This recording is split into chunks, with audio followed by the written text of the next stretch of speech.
Минатата година инфраструктурно беше една од најдобрите во регионот. Конечно, за прв пат во историјата, истокот доби автопат и се поврза со Скопје, а во исто време интензивно се работеше и на изградба на експресни и регионални патишта.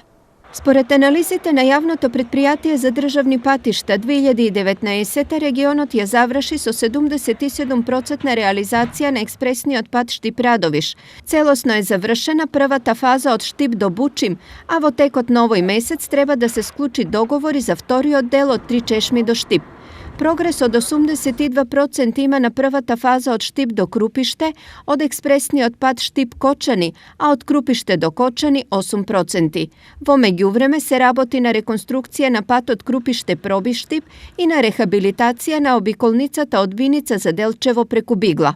Во наредниот период ќе се реализира нов проект за рехабилитација, реконструкција и надградба на 450 километри локални патишта во 80 општини од земјава, за што е подпишан договор за заем од 70 милиони евра со Светска банка.